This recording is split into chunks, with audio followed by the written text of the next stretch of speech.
28 फरवरी 2026 की सुबह ने दुनिया का भूगोल और भविष्य हमेशा के लिए बदल दिया। दशकों से चली आ रही छद्म युद्ध यानी प्रॉक्सी वार की आग अंततः एक पूर्ण युद्ध में तब्दील हो गई। ऑपरेशन एपिक फ्यूरी और रोअरिंग लायन के नाम से शुरू हुए इस हमले ने न केवल ईरान की धरती को दहलाया बल्कि वैश्विक अर्थव्यवस्था और सुरक्षा व्यवस्था की नींव हिला दी। नमस्कार दोस्तों, आपका स्वागत है आपका अपना चैनल द जियो पल्स पर। यहाँ आप जानेंगे कि अमेरिका और इजराइल के द्वारा ईरान पर कैसे युद्ध थोपा गया। अमेरिका के तत्कालीन राष्ट्रपति डोनाल्ड ट्रंप ने घोषणा की कि कूटनीति का समय समाप्त हो चुका है। अमेरिकी दावों के अनुसार ईरान परमाणु हथियार बनाने के ब्रेक आउट टाइम को शून्य कर चुका था। 28 फरवरी 2026 की सुबह 10:23 से 10:45 के बीच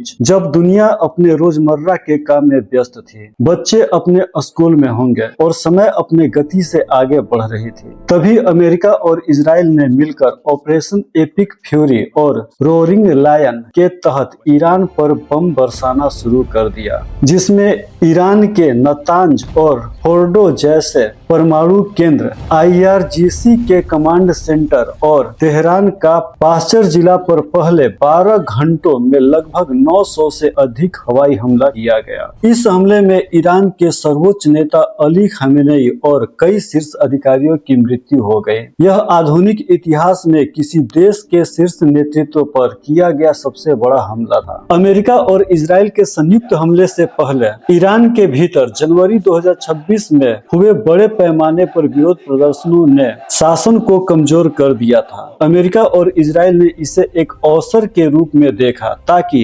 रिजिम चेंज यानी सत्ता परिवर्तन की प्रक्रिया को गति दी जा सके। ईरान ने चुप बैठने के बजाय अपने अस्तित्व की लड़ाई लड़ना शुरू किया। ईरान ने इजराइल के रणनीतिक क्षेत्रों पर 400 से अधिक बैलिस्टिक मिसाइल और ड्रोन दागे। हालांकि इजराइल के एरो और डेविस सीलिंग सिस्टम ने 92% मिसाइलों को मार गिराया, फिर भी कई इजरायली ठिकानों को नुकसान किया। 28 फरवरी 2026 की सुबह लगभग 10:23 से 10:45 बजे के बीच ईरान पर हुए अमेरिकी और इजरायली हमलों के दौरान मीनाब शहर में एक प्राथमिक विद्यालय सजरेह तैयबा गर्ल्स एलिमेंट्री स्कूल पर हमला हुआ। इस संघर्ष की सबसे दर्दनाक घटनाओं में से एक माना जा रहा है। यह हमला 3 अलग-अलग मिसाइल प्रहारों के माध्यम से किया गया था। रिपोर्टों के अनुसार अमेरिकी सेना द्वारा दागी गई एक टॉम हॉक क्रूज मिसाइल ने स्कूल की इमारत को सीधे निशाना बनाया। ईरानी स्वास्थ्य मंत्रालय और अंतर्राष्ट्रीय मानवाधिकार संगठनों जैसे एमनेस्टी इंटरनेशनल के अनुसार कम से कम 175 लोग मारे गए। मरने वालों में 110 से अधिक स्कूली बच्चे शामिल थे, जिसमें 66 लड़के और 54 लड़कियां बताई गई है। अधिकांशतः बच्चों की उम्र 7 से 12 वर्ष के बीच थी। अन्य मृतकों में 26 शिक्षक, प्रिंसिपल सहित और कुछ माता पिता भी शामिल थे जो अपने बच्चों को लेने स्कूल पहुंचे थे। लगभग 95 से अधिक लोग गंभीर रूप से घायल हुए। अब सवाल है कि इतने बेगुनाहों को मारने के पीछे क्या मानवीय भूल था या इसके पीछे कोई बड़ा षड्यंत्र। प्रारंभिक अमेरिकी सैन्य जांच सेंटकॉम के अनुसार यह एक लक्ष्यीकरण त्रुटि थी, यानी ईरानी रिवॉल्यूशनरी गार्ड के 9 सैनिक बेस के हिस्से के रूप में लेबल किया गया था। यूनेस्को और संयुक्त राष्ट्र मानवाधिकार विशेषज्ञों ने इसे अंतर्राष्ट्रीय मानवीय कानून का गंभीर उल्लंघन बताया है। ईरान ने इसे युद्ध अपराध बताया है और अंतर्राष्ट्रीय न्यायालय में जवाबदेही की मांग की है। अब सवाल है कि क्या यह युद्ध अचानक शुरू हो गया? तो इसका जवाब है बिल्कुल नहीं। हमले से कुछ ही दिन पहले तक ओमान और स्विट्जरलैंड की मध्यस्थता में कूटनीतिक प्रयास चल रहे थे। मस्कट और जिनेवा वार्ता फरवरी 2026 के मध्य में अमेरिका और ईरान के बीच अप्रत्यक्ष बातचीत का तीसरा दौर शुरू हुआ था। ओमान के विदेश मंत्री ने संकेत दिए थे कि ईरान महत्वपूर्ण रियायतें देने को तैयार है, जिसमें यूरेनियम संवर्धन को पूरी तरह बंद करना शामिल था। राष्ट्रपति ट्रंप के प्रशासन ने ईरान के सामने 15 सूत्रीय मांगे रखी थी, जिसमें शामिल था। 1. फोर्डो और नातांज जैसे परमाणु केंद्रों को पूरी तरह नष्ट करना। दूसरा, अपना सारा संवर्धित यूरेनियम अमेरिका भेजना। तीसरा, अपने बैलिस्टिक मिसाइल कार्यक्रम को हमेशा के लिए बंद करना। ईरान इन शर्तों को बिना शर्त आत्मसमर्पण मान रहा था। ईरान का मानना था कि जून 2025 में इजराइल के द्वारा ईरान पर किए गए हमलों का जवाब इन्हीं बैलिस्टिक मिसाइलों से दिया गया था। बैलिस्टिक मिसाइल कार्यक्रम को बंद नहीं करेगा। 26 फरवरी 2026 को वार्ता का तीसरा दौर बिना किसी समझौते के समाप्त हो गया। ट्रंप ने सोशल मीडिया पर स्पष्ट किया कि वे इन वार्ताओं की प्रगति से उत्साहित नहीं थे और कूटनीति की सारी खिड़की बंद हो चुकी है। आपके मन में एक सवाल आ रहा होगा कि क्या अमेरिका और ईरान शुरू से ही एक दूसरे के दुश्मन है? तो इसका जवाब है नहीं। इस पर मैंने पहले विस्तार से ये वीडियो बनाया है, जिसका लिंक डिस्क्रिप्शन बॉक्स में है, वहां आप देख सकते हैं। 28 फरवरी 2026 को शुरू हुए ऑपरेशन एपिक फ्यूरी के जवाब में ईरान ने इजराइल और क्षेत्र के अमेरिकी सैन्य ठिकानों पर भारी जवाबी हमला किया, जिसमें खाड़ी देशों बहरीन, कतर, कुवैत, यूएई और जॉर्डन में स्थित अमेरिकी अड्डों को निशाना बनाया और खाड़ी देशों को चेतावनी दिया कि ईरान पर अमेरिका और इजराइल के द्वारा किए जा रहे हमले में अपना जमीन का उपयोग नहीं होने दे और ईरान के द्वारा अमेरिकी सैन्य ठिकानों पर किया गया हमला अपने अस्तित्व को बचाने के लिए किया जा रहा है। ईरानी युद्धपोत आइरिस देना भारत के विशाखापट्टनम में बहुपक्षीय नौसैनिक अभ्यास मिलन 2026 और इंटरनेशनल फ्लीट रिव्यू में भाग लेने के लिए आया था। इस अभ्यास में 50 से अधिक देशों ने हिस्सा लिया था। अभ्यास के दौरान भारतीय राष्ट्रपति द्रौपदी मुर्मू ने इस जहाज के नाविकों के साथ फोटो भी खिंचवाई थी। अभ्यास 25 फरवरी 2026 को समाप्त हुआ, जिसके बाद आइरिस देना अपनी वापसी यात्रा पर निकला। 4 मार्च 2026 की सुबह स्थानीय समय अनुसार सुबह के लगभग 5 बजे श्रीलंका के गाले तट से लगभग 19 से 44 समुद्री मील दूर अंतर्राष्ट्रीय जल क्षेत्र में ईरानी युद्धपोत आइरिस देना पहुंचा था। वही पूर्व से घात लगाए अमेरिकी नौसैनिक की लॉस एंजल्स क्लास की पनडुब्बी यूएसएस शार्लोट ने इस पर हमला किया। अमेरिका ने मार्क 48 हैवी वेट टारपीडो का इस्तेमाल किया। टारपीडो के लगने के मात्र 2 से 3 मिनट के भीतर जहाज समुद्र में समा गया। द्वितीय विश्व युद्ध के बाद यह पहली बार था कि जब किसी अमेरिकी पनडुब्बी ने टारपीडो से किसी दुश्मन के जहाज को डुबोया। जहाज पर लगभग 130 से 180 लोग सवार थे, जिसमें ईरानी नौसेना का बैंड भी शामिल था। इस हमले में कम से कम 87 यानी 87 नाविकों की मौत की पुष्टि हुई। कई अन्य अभी भी लापता है। श्रीलंका की नौसेना और वायुसेना ने तुरंत अभियान चलाकर 32 नाविकों को बचाया, जिन्हें गाले के नेशनल अस्पताल में भर्ती कराया गया। भारतीय नौसेना ने भी संकट का सिग्नल मिलने के बाद अपने सर्वेक्षण पोत और अन्य संसाधन बचाव कार्य के लिए तैनात किए। इस हमले ने अंतर्राष्ट्रीय स्तर पर एक बड़ी बहस छेड़ दी। ईरान के विदेश मंत्री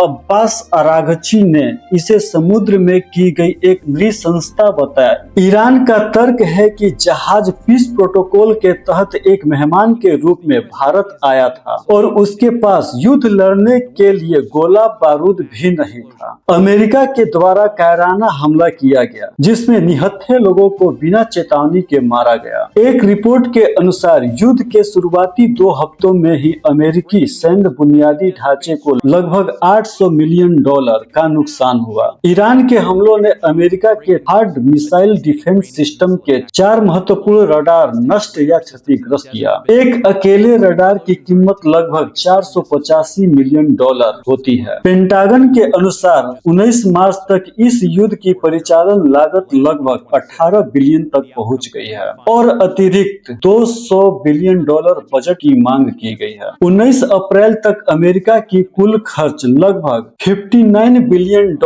हो चुका है अगर इस युद्ध में उपयोग हुए हथियारों की तुलना करें तो ईरान के द्वारा सस्ता $20,000 का ड्रोन भेजा जाता था, तो वही अमेरिका उसे गिराने के लिए $40 लाख की पेट्रियट मिसाइल चलाता था, तो अमेरिका को 200 गुना ज्यादा खर्च करना पड़ता था। ईरान ने अमेरिका पर दबाव बनाने के लिए 4 मार्च 2026 को होर्मुज जलडमरू मध्य के संकरे जल मार्ग पर पूर्ण नियंत्रण की घोषणा की। होर्मुज जलडमरू मध्य की चौड़ाई लगभग 33 किलोमीटर यानी 21 मील है। हालांकि यह 33 किलोमीटर चौड़ा है, लेकिन बड़े जहाजों जैसे विशाल तेल टैंकरों के आने जाने के लिए सुरक्षित रास्ता बहुत ही संकरा है। इसके तहत आने और जाने के लिए केवल 2 मील लगभग 3.2 किलोमीटर चौड़े 2 रास्ते हैं, जहां से दुनिया का 20% कच्चा तेल और 20% तरलीकृत प्राकृतिक गैस इसी मार्ग से होकर गुजरता है। इस मार्ग को बंद करने के लिए ईरान के द्वारा बारूदी सुरंग बिछाया गया। इस रास्ते को बंद होने से खाड़ी देशों जैसे सऊदी अरब, कुवैत, इराक और ईरान का तेल निर्यात लगभग 60% तक गिर गया। समुद्र में लगभग 1500 से अधिक तेल टैंकर फंसे हुए हैं। युद्ध शुरू होने के साथ ही वैश्विक तेल बाजार में हड़कंप मच गया। युद्ध से पहले यह $72 प्रति बैरल के आसपास था, जो मार्च के मध्य तक $120 प्रति बैरल के पार चला गया। कुछ एशियाई बाजारों में क्षेत्रीय प्रीमियम के कारण कीमतें लगभग $150 प्रति बैरल तक पहुंच गई है। अब ईरान के द्वारा कहा जा रहा है कि ईरान पर जानबूझकर युद्ध थोपा गया है, जिसमें ईरान को बहुत नुकसान पहुंचाया गया है। हार्मोस जलडमरू मध्य पर टोल वसूल कर अपने नुकसानों का भरपाई करेगा। इस हमले से अमेरिका में ट्रंप का विरोध होने लगा। दुनिया को भी लगने लगा कि डोनाल्ड ट्रंप के द्वारा गलत किया जा रहा है। ईरान से युद्ध होने से पहले अमेरिका ने वेनेजुएला के राष्ट्रपति निकोलस मादुरो को गलत आरोप लगाकर बंदी बना लिया। अमेरिका के द्वारा एक देश के संप्रभुता का हनन किया गया, जो वैश्विक नीति के खिलाफ है। उसके कुछ ही समय के बाद अमेरिका ने ग्रीनलैंड पर कब्जा करने की बात करने लगा और बोला कि डेनमार्क अमेरिका को ग्रीनलैंड सौंप दे, नहीं तो सैन्य कार्रवाई करके छीन लिया जाएगा। डेनमार्क, जिसका शासन ग्रीनलैंड पर चलता है, वो भी नाटो देशों का सदस्य है। इस बात से नाटो देशों के द्वारा विरोध किया गया। उसी बीच अमेरिका के द्वारा ईरान से भी युद्ध शुरू किया गया। अमेरिका को लगा कि जितना आसानी से मादुरो की गिरफ्तारी किया गया, उसी तरह ईरान का सत्ता परिवर्तन कर ईरान के तेल पर कब्जा कर लेगा, जो अमेरिका के राष्ट्रपति डोनाल्ड ट्रंप की बड़ी भूल साबित हुई। अब अमेरिका युद्ध से चाह कर भी निकल नहीं पा रहा है और अमेरिका का साख दांव पर लगा है। इस युद्ध से खाड़ी देशों तथा नाटो देशों का अमेरिका से विश्वास खत्म हो गया है। 8 अप्रैल 2026 को अमेरिका के द्वारा 2 हफ्ते के लिए सीज फायर का ऐलान किया गया। अभी बातचीत चल रही है, लेकिन सीज फायर कमजोर है, क्योंकि सीज फायर के दौरान ही इजराइल के द्वारा लेबनान पर लगातार हमला किया जा रहा है और इसका विरोध ईरान के द्वारा किया जा रहा है। ईरान के द्वारा कहा जा रहा है कि जब तक इजराइल के द्वारा लेबनान पर हमला बंद नहीं किया जाएगा, तब तक सीज फायर नहीं माना जाएगा। इसी बीच पाकिस्तान के मध्यस्थता में 11 से 12 अप्रैल 2026 को इस्लामाबाद टॉक्स हुई, जिसमें ईरान के तरफ से वहां के संसद के स्पीकर मोहम्मद बागर गालिबाफ और विदेश मंत्री अब्बास अरागची शामिल हुए थे और वही अमेरिका का नेतृत्व वहां के उपराष्ट्रपति जेडी वेंस कर रहे थे और उनके साथ राष्ट्रपति डोनाल्ड ट्रंप के विशेष दूत स्टीव विटकॉफ और दामाद जारेड कुशनर भी शामिल हुए। पाकिस्तान के तरफ से प्रधानमंत्री शहबाज शरीफ और दूसरे अधिकारी मौजूद थे। इस बातचीत का कोई खास नतीजा नहीं निकला। दोनों देश आपस में सीधे बात करने को तैयार नहीं थे और पाकिस्तानी अधिकारी बीच में पड़कर दोनों देशों के प्रतिनिधियों को संदेश पहुंचा रहे थे। तनाव इतना ज्यादा था कि कोई समझौता नहीं हो सका। हालांकि एक और दौर की बातचीत की संभावना जताई जा रही है। अब सवाल यह है कि क्या इस इस युद्ध को टेबल टॉक के जरिए रोका नहीं जा सकता था? इस युद्ध से किस देश को और कितना लाभ हुआ? इस चीज का विश्लेषण पूरे विश्व को करना चाहिए। क्या किसी देश को अपने आत्मरक्षा के लिए न्यूक्लियर बम नहीं बनाया जाना चाहिए? यह एक बहुत बड़ी सवाल है। क्या वेनेजुएला के पास न्यूक्लियर बम होता तो अमेरिका मादुरो को इतनी आसानी से गिरफ्तार कर पाता? यह वीडियो आपको कितना इंफॉर्मेटिव लगा कमेंट बॉक्स में जरूर बताएं और यह भी सुझाव दें कि इसमें क्या क्या सुधार किया जा सकता है। जय हिंद, जय भारत।